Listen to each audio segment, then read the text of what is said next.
vous voulez continuer, moi, je n'ai pas de problème. Continue, je vais récupérer. Si vous voulez en avoir, je vais récupérer vers la fin. Allez, allez-y. Merci, Sango. On a apprécié notre honnêteté en Dekonangaï Yulama. Il n'a pas cherché à défendre ceux qui ont volé. C'est déjà bien. Si chaque homme politique a mis petit devoir et a défendre la population, la peuple, je pense que tout le monde liboso.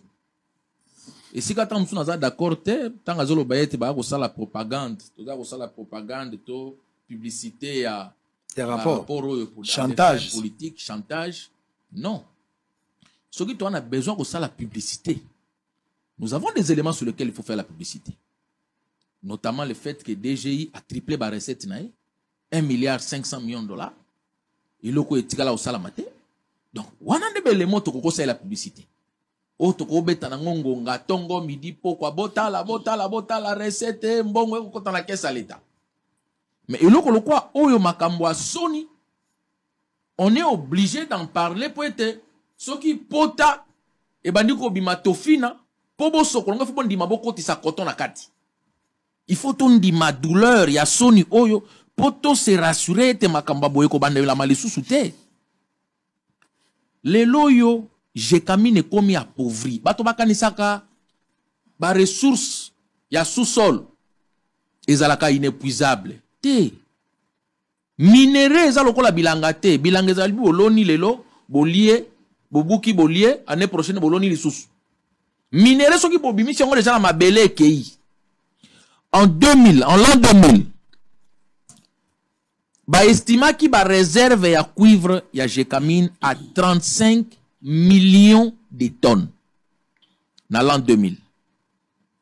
Dans 2021, ba estima ba réserve o etikali à 9 millions de tonnes. Donc likolo ba ete to saleli déjà na ebité tokeza pourcentage nini awa près de 26 millions de tonnes déjà utilisé. To utiliser. Et à que vous utilisez après moussou et boti. To utiliser pour zéro résultat. Ata hôpital mon côté totongi na mbongo to sali musala ya 26 millions de tonnes de cuivre. Pendant toutes les années fastes ya Mobutu, la Jekamine n'a jamais produit 1 million de tonnes. Azaï qu'on naviguait autour de 400 000, 490 000 années à ébélé 504 000, je pense en 1986 ou 1985. Mais mbongo wana bandeko sala été Zaire et Zala Zaire ya lokum. Depuis 2014, chaque année, Tokoma ko produire plus de 1 million de tonnes de cuivre. Ça veut dire que en 18 ans il y a Joseph Kabila, mabele à Congo et bimisi cuivre koleka 32 ans Mobutu. Mais to bénéficier n'angote. Ou bien na tokolo babu.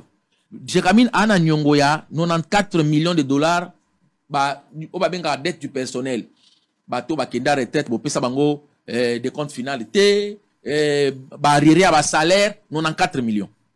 Mais yo uti kotanga ete ba dépenser 1 milliard 600 millions pour ba kondia Jekamine ba ko sa ba dépense. Na 1 milliard 600 millions ba kanisi atati ete tozo kaka 94 millions. Tout si les sabanyongo se batato ba kolela basala musana Jekamine bazwa mbongo na bango te bazwa des comptes finalité. Ba scandale bandiko bima lelo IGF a bimisi yango de manière chiffrée parce que IGF ce que les journalistes ba koloba ete bon journaliste azu kaka ba pas informateur na bimisi. IGF azako bimisa une enquête ezali basée sur ba livre de comptes. A bimisi enquête na ye. Mais banda lelo te.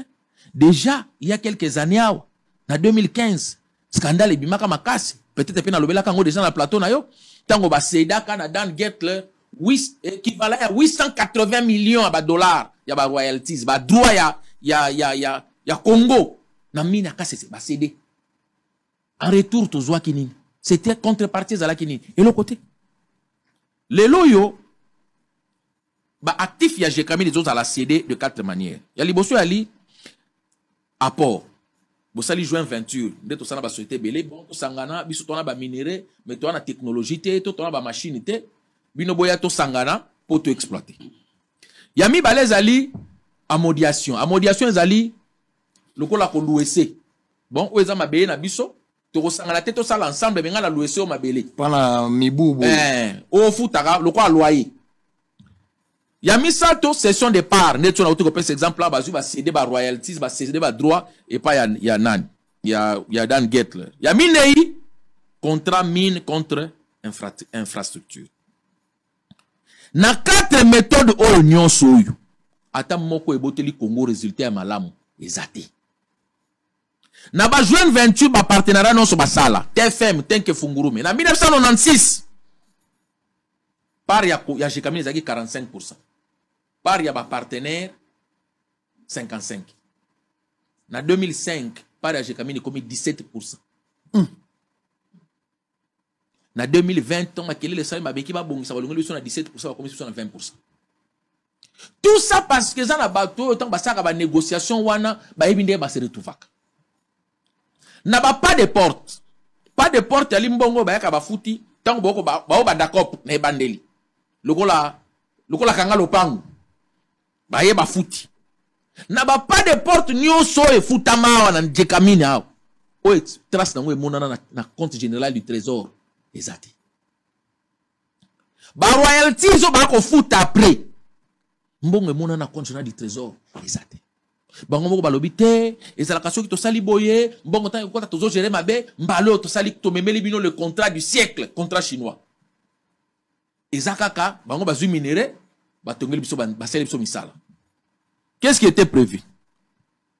3500 km à rail. Donc ça veut dire qu'Olumba a petit gomme, hein? 3500 km à la route. 31 hôpitaux, il y a 150 lits. 145 centres de santé. Biloko wana nyonso basangisi epesi 6 milliards. 6 milliards ya nyongo oto futaka.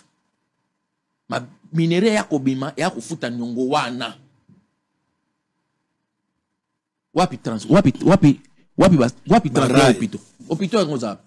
Moko na noto bike hôpital ya contrat chinois, il y a 150 lits. 145 centres de santé, ça veut dire 145 territoires. Et ça va. Oh, et monsieur Eboteli biso na contrat chinois. 3500 km de route. Batonga chango. En réalité, ils veulent nous construire environ 3000 bâtiments. Oh, tu dis que fruit à contrat chinois. Oh, fruit à contrat chinois. Et ça va. Bateau, les gens n'ont fait que s'enrichir. En fait, Jekamine et Komaki cop. Yango rappelle toi tant que Félix Antoine Tshisekedi Tshilombo comme président. Tant que Kalobi a nommé Mutuna Jekamine conflit na FCC bandi. Mukoloka Kaloba était nommé. Donc on se rappeler ba bloquer ordonnance moko pendant une année. C'est na portefeuille. Parce que awa ba ibakete alingati amisu ala esika la poule aux yeux d'or. Esika obiso to taila, esika to bikelaka. Alingati amisu wana. Tokolinga boite. Awa nde photo bana bakelele. Lelo yo makambo ebimina poisa. Pona ngai eza regret. Parce qu'on aurait pu arrêter ça avant que ba réserve nyonso ya cuivre comme presque épuisé. Papa, 35 millions. Alors que la tonne de cuivre s'est négociée peut-être na 6 000, 7 000 $ la tonne. Bilo bimisa na bele mboka 26 millions de tonnes. Oui, mboka bénéficier d'un côté. Et l'autre, mon côté. Ils n'ont consacré que 54 millions pour renouveler l'outil à Jekamine. Ça veut dire que quand premier tour, on a mis ça dans quelques, aux machines, les raté pour nos salles. Après 20 ans d'exploitation, on a partenaire, non seulement on va bêter la biso tolo. Tout ça, on a le même problème. Donc, bah, soumis machine à sécater, bah, renouveler l'outil à production, bah, pire encore, bah, comme il a côté kabandako à Jekamine. Est-ce que ce mon andako, na 750 $? Ndako à 2 pièces, ndako à 3 pièces na 1000 $. Donc batu moko ba monete mbongo à Congo. Donc Congo ya loko na bango. Et ça jouer na bango ba sakana na mbongo ndenge ba lingi. L'essentiel musicien yemba ye, l'essentiel ayawa bo sentir que yenda za bourgeois. Et puis atali congolais ba fingi au pauvre. Alors kali ko yiba mbongo à l'état. Et loko oyo ezapo na ngelo kwa thérapie. Il faut tolobela yango. Il faut que la justice soit faite. Sanction et salema. Pour makambo ya boye et ça la malisusu. Pour nangai les crimes économiques doivent être imprescriptibles. Soko yibagi mbongo na 1980 attends à 2050 si tu es vivant bakanga yo bati on a boloko. Très bien. Est-ce que toko malalikambo ya abolitionniste na ba rétentionniste guerre ya ba doctrine toko malalikambo ke